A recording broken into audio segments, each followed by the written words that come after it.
Welcome back to my YouTube channel. ನಾನು ನಿಮ್ಮ ಪ್ರೀತಿಯ ಚಿತ್ರದುರ್ಗದ ಹುಡುಗಿ.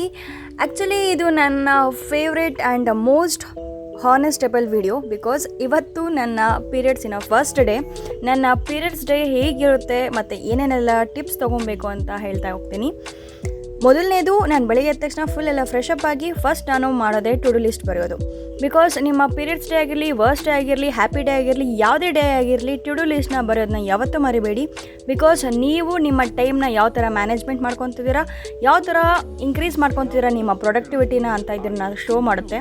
ಹಾಗೆ ನಮಗೆ ಗೈಡ್ಲೈನ್ ಥರ ಒಂದು ರಸ್ತೆ ತೋರಿಸುತ್ತೆ, ಇದೇ ರಸ್ತೆಯಲ್ಲಿ ಹೋಗಬೇಕು ಅಂತ. ನೆಕ್ಸ್ಟ್ ಅದಾದಮೇಲೆ ಸ್ವಲ್ಪ ರಿವಿಷನ್ ಇತ್ತು, ಸೊ ರಿವಿಷನ್ ಎಲ್ಲ ಮಾಡಿ ನೆಕ್ಸ್ಟ್ ನಾನು ನಿಮಗೆ ಹೇಳಿದ್ದೆ, ನಿಮ್ಮ ಓನ್ ಪ್ರಿಪೇರ್ಡ್ ನೋಟ್ಸ ಮಾಡ್ಕೊಳ್ಳಿ.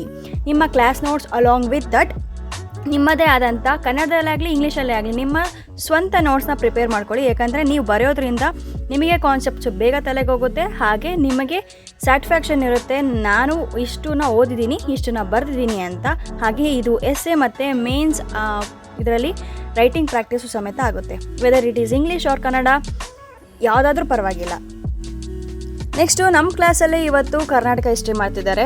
ನಂಗೆ ಆ್ಯಕ್ಚುಲಿ ಸದ್ಯದಲ್ಲಿ ಹಿಸ್ಟ್ರಿ ತುಂಬ ಟಫ್ ಅನ್ನಿಸ್ತಿತ್ತು, ಬರ್ತಾ ಸಿಕ್ಕಾಪಟ್ಟೆ ಇಷ್ಟ ಆಗ್ತಿದೆ. ಅದರಲ್ಲೂ ನನಗೆ modern history and medieval history ತುಂಬ ಕಷ್ಟ ಆಗ್ತಿತ್ತು. ಬಟ್ ಈಗ ಓಕೆ ಆ್ಯಂಡ್ ಕರ್ನಾಟಕ ಹಿಸ್ಟ್ರಿನೂ ಅಷ್ಟೇ. This is my first day and this is my periods day.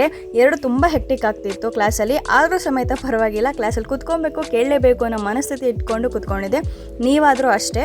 Next ಮೊಸರನ್ನ ಊಟ ಮಾಡಿದೆ. ಸಾರಿ, ನಾನು ಆ್ಯಕ್ಚುಲಿ ಶೂಟ್ ಮಾಡಬೇಕಾಯಿತು, ಮರ್ತು ಹೋಗ್ಬಿಟ್ಟಿದ್ದೆ. ಅರ್ಧ ಆದಮೇಲೆ ಶೂಟ್ ಮಾಡಿದ್ದೀನಿ. ನೆಕ್ಸ್ಟು ರೂಮಿಗೆ ಬಂದು ಫ್ರೆಶ್ ಅಪ್ ಆಗಿ ಫುಲ್ ಟಯರ್ಡ್ ಆಗಿತ್ತು ಅಂತ ಸ್ವಲ್ಪ ಮಲ್ಕೊಂಡೆ. ನಿಮಗೆ ಹೇಳೋದು ಒಂದೇ ಮಾತು, ನಿಮಗೆ ಯಾವುದೇ ಡೇ ಆಗಲಿ, ಪೀರಿಯಡ್ಸ್ ಡೇ ಆಗಿರಲಿ, ಸ್ಯಾಡ್ ಡೇ ಆಗಿರ್ಬೋದು, ಹ್ಯಾಪಿ ಡೇ ಆಗಿರ್ಬೋದು, ಆದರೆ ಓದೋದನ್ನು ಮಾತ್ರ ಯಾವತ್ತೂ ನಿಲ್ಲಿಸ್ಬೇಡಿ. ಬಿಕಾಸ್ ಓದೋದ್ರಲ್ಲಿ ಕನ್ಸಿಸ್ಟೆನ್ಸಿ ತುಂಬ ಮುಖ್ಯ. ಒಂದ್ಸಲ ಓದೋದನ್ನು ಕೈ ಬಿಟ್ಟು ಅಂದರೆ ನೆಕ್ಸ್ಟ್ ಟೈಮಿಗೆ ಓದೋಕ್ಕೂ ಮನ್ಸು ಬರಲ್ಲ, ಸುಮ್ಮನೆ ಕೂರೋಕ್ಕೂ ಮನ್ಸು ಬರಲ್ಲ. ಸೊ ಹಾಗೆ ನಿಮ್ಮ ಕನ್ಸಿಸ್ಟೆನ್ಸಿ ತುಂಬ ಮುಖ್ಯ. ಯಾವಾಗಲೂ ಓದ್ತಾರೆ, ನಾನು ಓದ್ತಾ ಇರ್ತೀನಿ. ಟಾಟಾ ಬಾಯ್.